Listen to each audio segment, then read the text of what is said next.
Kadosh Boker Or Masechet Menahot Daf Yomi Daf Tzadik Tet Amud Aleph 9981 says the Gemara. Bishlema Manda Amar. It's good according to the Manda Amar that it was going Safon veDarom. That means basically he went and he said that there was a Shulchanot. If you remember, we spoke about the 10 Menahot that was done by Shalom Melech, or the 10 Shulchanot which were done. Meaning, really Be'emet, which is very interesting because in the Mishkan, right? Obviously, we only had one menorah and one shulchan. But Shlomo Melech, when he built the Bet HaMikdash, he made an extra 10, right? He did 10 shulchanot and 10 menorot. So you had, besides the one, you had another 10. Okay, so remember, you had another 10 of the shulchanot, another 10 of the menorot. So he says, it's good if you're going to tell me that the shulchanot were from north to south, it's going to be okay, right? But if you're going to tell me it's going to go from Mizrach Ma'arav, east to west, Michti, let us see. Shulchan kama mashuch min kotel. He comes and he says this: how much is the shulchan distance from the kotel, right, of the wall? He says shte amot umechza, 2.5 amot. You see it in the picture. Look at the picture on the bottom of the page. You see there 2.5 amot. You see it over there? Yeah? Shte amot umechza. Amadi de ushte amot umechza de benu bene. You've got the amma of the actual shulchan, because remember, the actual shulchan was one amma. Yeah? You have the picture there, doctor? Tzadik Tet Amud Aleph, 99a.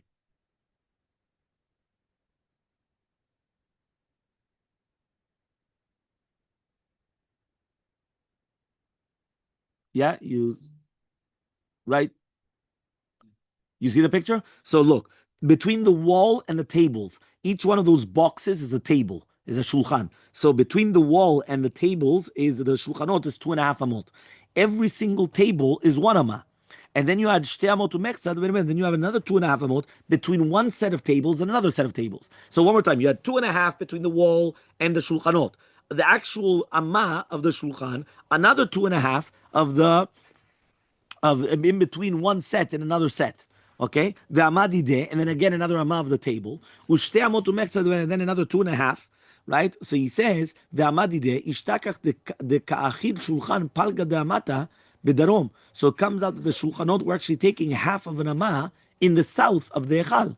Now we have a question. Remember that the shulchan was always in the north, right? Remember, it's always going to be in the north. The menorah was always in the south, right? That's why you say if a person wants to become rich, he inclines himself for the Amidah towards the north. If he wants to become smart, which is the shulchan b'tzafon, menorah b'darom. The menorah now, if according to the cheshbon that we just made now, it's going to take out, right, a little bit of the south. So what's going on?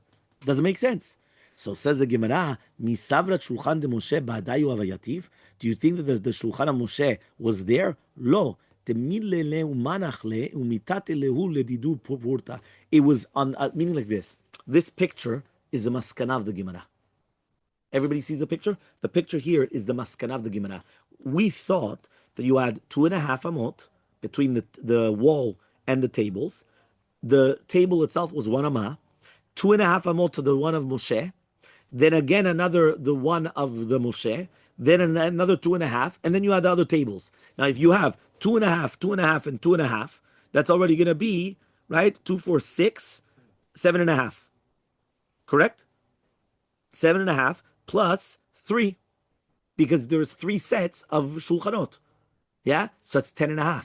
So you have half of an amah going in the south.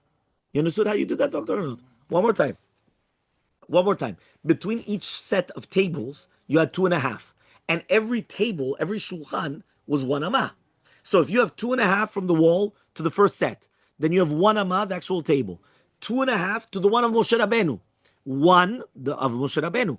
2.5 to the second set. And then 1 of the second set. So if you have 2.5, 2.5, 2.5, that's 7.5. But it's 2, 4, 6, and then half is 7.5. 7.5 plus 3 of the 1, 1, 1, right? Because each table was 1, so it's 10.5. So you have a half of an amah going into the south. And we know that the shulchanot were always in the north. So answers the Gemara, no. The one of Moshe Rabbeinu, right, was towards the Kodesh HaKodashim, was already towards the how do you call this? Towards the west.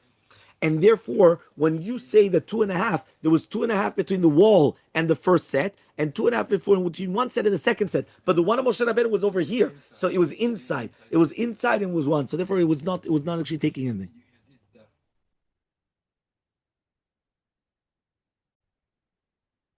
So says the Gemara, right, as follows. So he says, "Ketalmida yoshev lifnei rabo." It's like a student that's in front of the rabbi. What does that mean? The rabbi is always yoshev lemala, and the students are beneath him. So too the shulchan of Moshe Rabbeinu was like above. That's why it was separate and it was above, because the one of Moshe Rabbeinu obviously was a higher thing. Okay, fine. Tanu Rabbanan, we learned in the Braita. Asara shulchanot asa Shlomo. Shlomo Melech made 10 tables, 10 shulchanot. Velo hayu misadrin ela al shem Moshe. But they only used the one of Moshe Rabbeinu. Shneimar ve'et hashulchan asher alav lechem hapanim zahav. 10 menorot asa Shlomo velo milikin ela shel Moshe. Right? Shneimar menorat hazahav enoratea levaer ba'erev. Now the question is, I would love to ask the question. So then, why did he do it?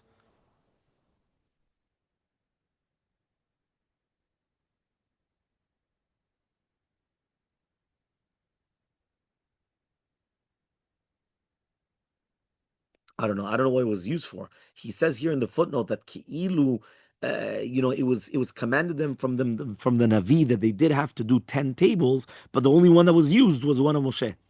And the same with the menorot. So then why did he have to do it? Just stam? Maybe for beauty? I don't know. It's very interesting. I don't know. Okay. It doesn't really explain 100%, but fine. Next, it argues, Rabbi Lazar ben Shamu Omer, Al kulam hayu misadrin. On all the 10 of them. No, so he says, what does that mean? Sometimes this one, sometimes that one. Meaning they used to take turns. On whichever one they used to take turns. Shneimar ve'et hashulchanot v'aleim lechem hapanim kulan hayu melikin. The same thing with the menorot. They used to light all of them, but they used to take turns. Shneimar ve'et menorot v'notea levarim kamishpal lifnei David. Right? He says zahav sagur. Fine. Rabbi Yosef, Rabbi Yehuda, man, lo yu mesadrin ela al shel Moshe. They only used to do it on the one of Moshe Rabbeinu.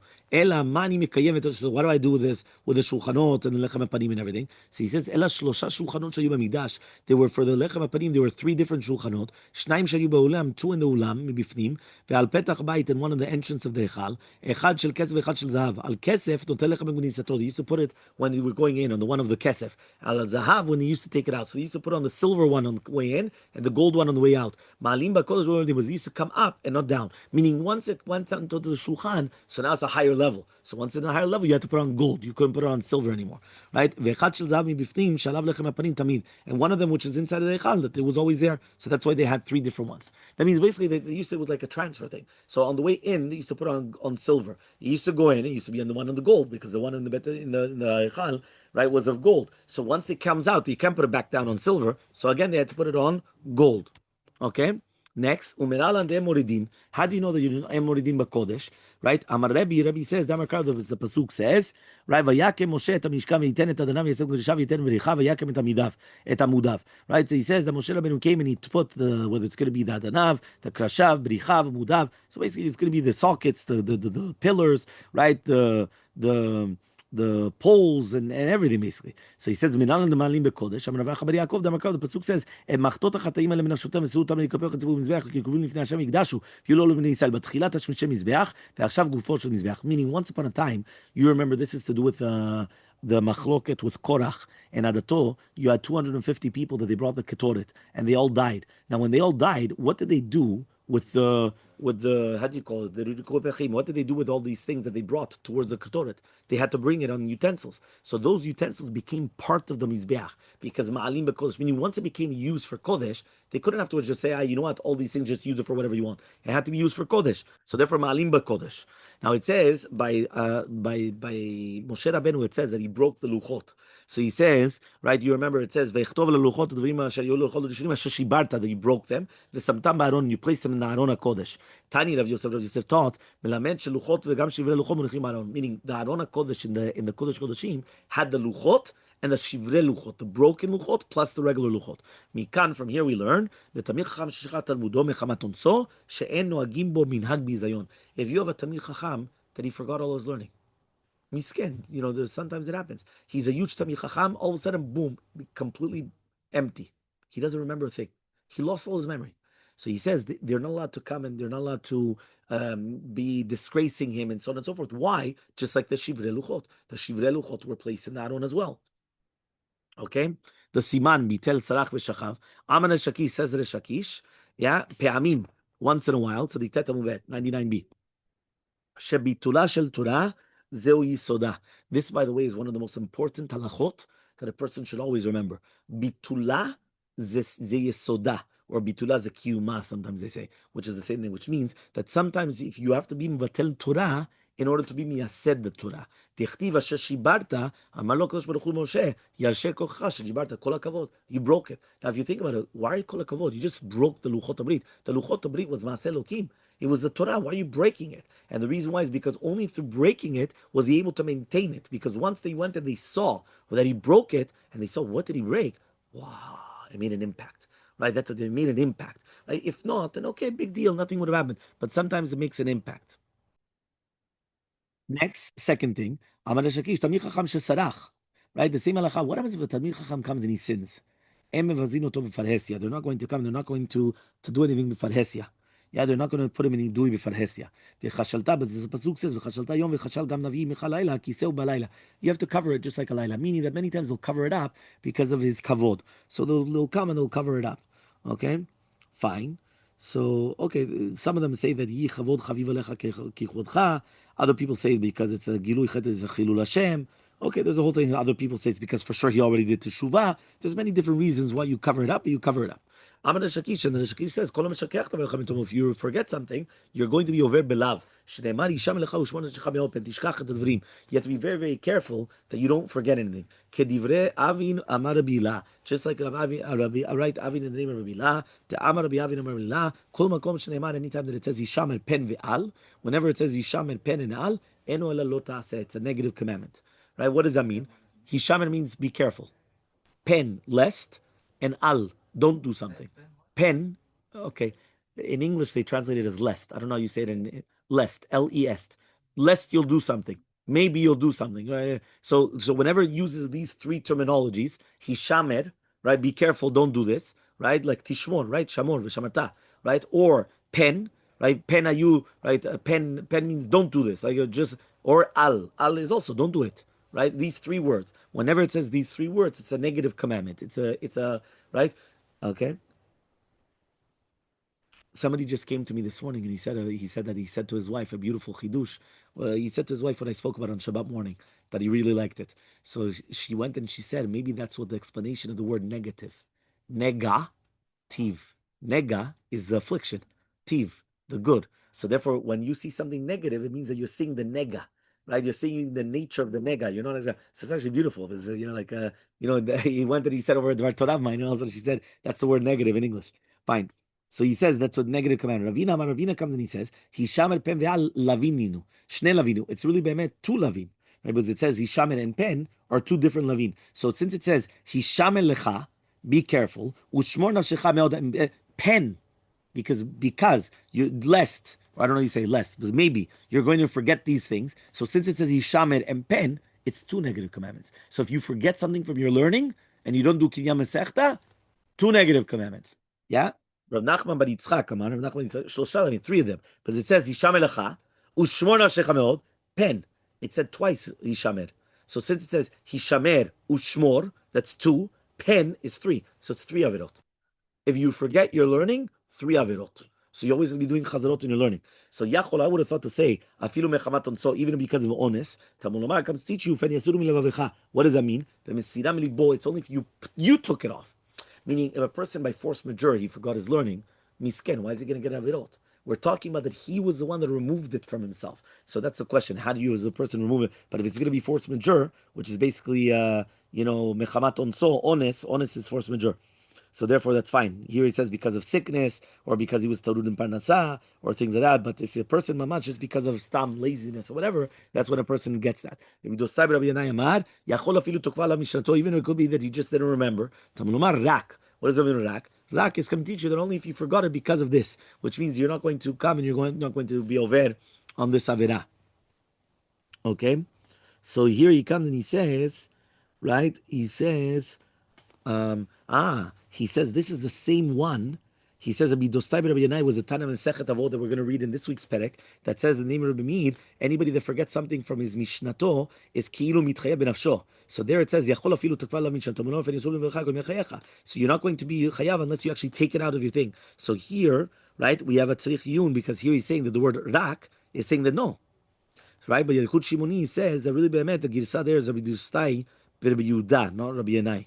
So it's a different person. right? Because if not really be'emet, it's two different people, right?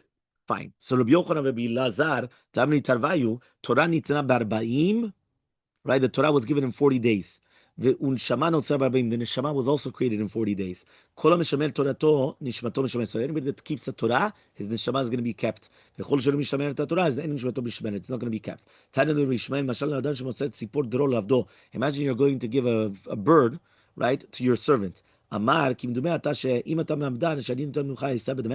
I'm going to take a little coin. I'm going to take your neshama. Meaning, if you're going to lose this tzipor dror, this is like the bird, which he's going to take away his neshama, basically. Fine. Next, Mishnah. Okay, the Mishnah says, Shne shulchanot ayu ba'olam. There were two shulchanot in the ulam itself. Remember, right, doctor, remind me that we have to print out a picture of the Bet HaMikdash. You had the house. The house, there was the Hechal, which was like this, and then you had the ulam, which was like this in front of it, right? You remember the picture? Right, the ulam. So the ulam was going into the Hechal. So there were two tables in the ulam. Mibifnim al petach habayit, in the inside, betoch haolam, towards the entrance of the Hechal. Echad shel shaish v'echad shel zahav. One of them was marble, one of them was gold. Right? Al shaish, one of the marble, notlim lechem aprim gzito. They used to put it in on the on the entrance. I don't know why here it's calling it the marble. I thought we saw it was kesef. It was silver. I don't know. Here it's saying it's marble. Okay.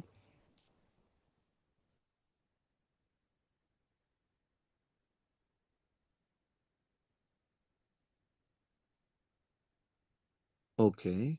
It doesn't answer the question. I don't know. Gal shel zahav b'yetziato, when he's coming out. Okay. Um. Shemalim b'kodesh v'lo meredim, was they used to go up and not down. Okay. I still don't understand what's going on. We said 2 seconds ago that it was shaish.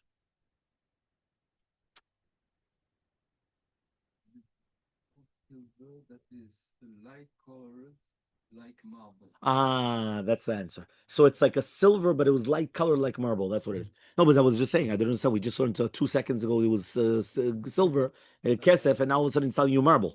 Right, very good. Okay. Then it says, "Ve'echad shel zahav mibifnim," and one of them which was made out of gold on the inside, right? Which was a regular shulchan. So she'alav lechem apanim tamid, that the shulchan was always there. Arba'a kohanim nichasim. There were 4 kohanim that used to come in. Shnaim biyadam shne tzadim. Two of them, two to carry in the new loaves. Ushnaim biyadam shne bazichin. Two of them to come in with the frankincense. The bazichin were the spoons filled with frankincense. The levuna. Varba'a, and 4 of them, right? Magdimin lifnehem, used to walk in before them. Shnaim, 2 of them to take away the breads. Ushnaim, and 2 of them to take the bezechin. So for you needed 8 in total. 4 and 4. 2 always for the lechem apanim, 2 always for the bazichin of the levuna, the frankincense. But remember, it was 4 because you had 2 taking out the old one, and like 4 taking out the old ones. 2 for the lechem apanim, 2 for the frankincense, and 2 bringing in the new lechem apanim, and 2 bringing in the new frankincense. Hamachnisim, they used to stand in the north. Upneim ladarom, and they were facing the south. Vamotziin, they were in the south, facing the north. Elu mushchim elu manechin. So imagine, right? You have the shulchan right here in front of you, here and here. Yeah, what happened? These ones used to take out, and when they're taking out, the other ones are already bringing it in. Yeah, and the same thing. So everyone, that's how they were doing it. So they used to take out, the other ones used to put in immediately. Right? Elu moshchim ve'elu manechin. V'tivcho shel zeh keneged tivcho shel zeh. So when they were moshchim et zeh from one tefach, the other one was already coming into the tefach. Right? Why? Shneimar lefanai tamim, because it should always be there.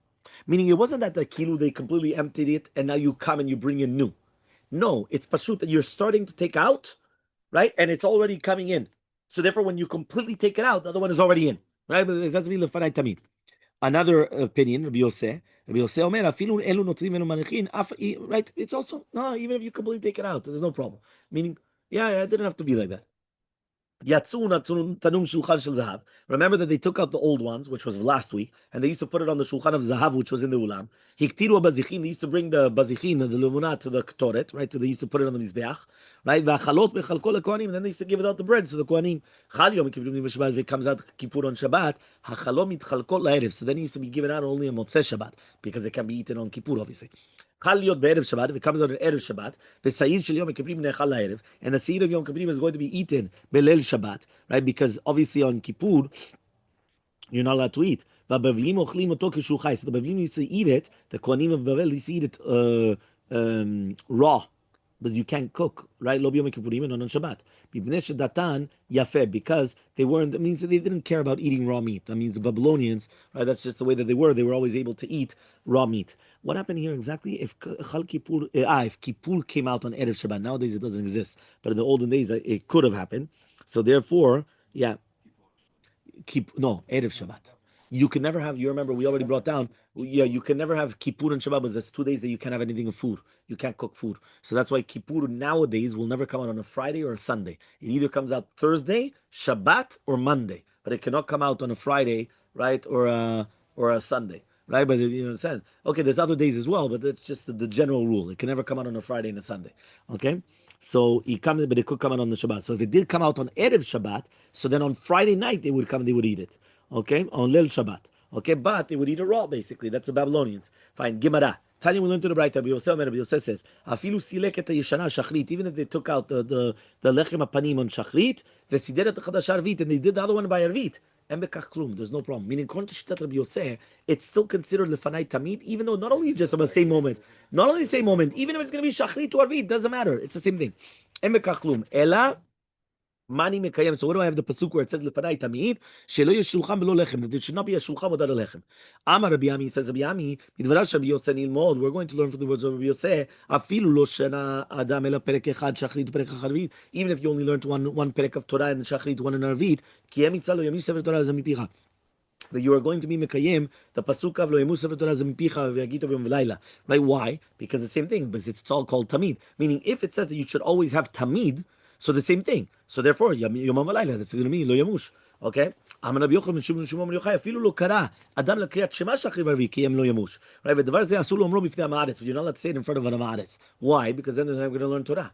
Imagine you tell an ha'ma'aretz, all you have to do is learn in the morning. You just say kriyat shema, nighttime say kriyat shema v'sasufi. Then you think they're ever going to learn? They're never going to learn. So therefore, it's to say it in front of the ha'ma'aretz. Rabbi says mitzvah lo omro b'fnei ha'ma'aretz. It is a mitzvah. He says why? Because that way at least they're always going to continue to get their children to learn Torah because of kriyat shema, shachrit and avit, which is so big. At least that way they will have atzlacha and everything else as well. Sha'al ben dama.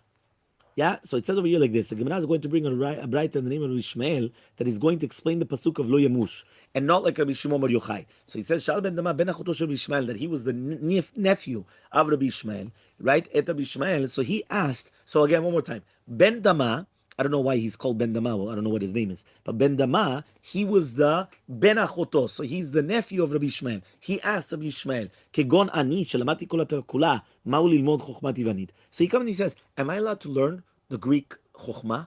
I learned the entire Torah. Can I learn the Greek chokhmah? Right? Everyone knows that the Greek chokhmah was a very big problem because many times, they made a lot of gizerot and they prohibited to learn it. It was a whole thing there. So, Karala v'mikra hazeh, he said, lo yamus Torah zemi b'layla, tzevdok sha'a, she'enam lo min yom layla, ulmo. He says, you know what? Very simple. If it says you have to learn daytime and nighttime, he says, choose a time that's not daytime, nighttime, then you can learn it. You understand? Exactly. The rest of that's the only time that doesn't exist. Yeah. Upliga, and this argues on Rav Shmuel ben Nachman. That Rav Shmuel ben Nachman, Rav Yonatan, he says pasuk zeh eno lo chovav lo mitzvah. It's not a chova and it's not a mitzvah. It's a bracha. Meaning when it says lo yamush v'torah zemipicha, that's not a command. It's a bracha. It's a bracha. That is. So Rakosh Baruch Hu Yoshua shedver Torah chavim alav yoter. He said that the Torah was so chaviv to him. Shneimar m'sharato Yoshua bin Nun lo yamish mitoch haoel. That he was a lo yamish. Right? You have to tell this to somebody outside. He didn't know that it was written lo yamish. Yeah. Yeah, Monsieur Becker. Yeah, remind me afterwards to take Lamed Gimel Yud Aleph, right? Of Shemot. Amar lo HaKadosh Baruch Hu Yoshua, kol kach chavivin lecha divrei Torah lo yamush. He said, look how chaviv the Torah is to you, that it's not going to be lo yamush divrei Torah mipicha. Tana b'Ishmael. So we learned divrei Torah lo yolecha chova.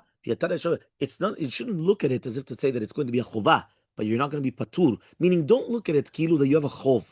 It's not a chov, right? Why? Because if you look at it as like a debt, it's not good to look at it as debt. But mitzat sheni, you're not going to be patur to get out of it either. Samar Chizkiah says Chizkiah, "Mai tichtiv v'lo min pasuk, v'afas yitich min peitzad, lachav lo mutzak tachtea, bo shelok midat HaKadosh Baruch Hu midat v'sav adam mesid chavro midarkei chaim darkei mita." Imagine a person comes and he tries to get somebody to go from life to death.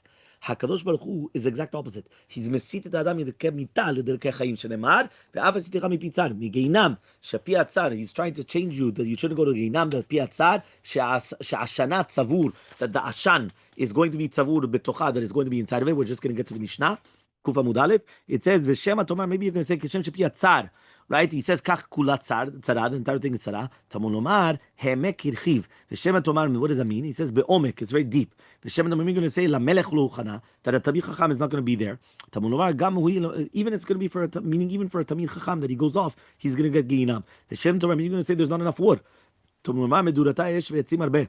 There's a lot of wood for people. Don't worry about it. Maybe he's going to say, what is a schar? Imagine, he should at least get saved from Geinam. What does that mean? That if a person is going to learn Torah, he's going to be zocheh, that he should have oneg olam haba. He's not going to get Geinam. But remember, Geinam is a very, very big place. Well, we're not going to go to the Mishnah. We'll stop here.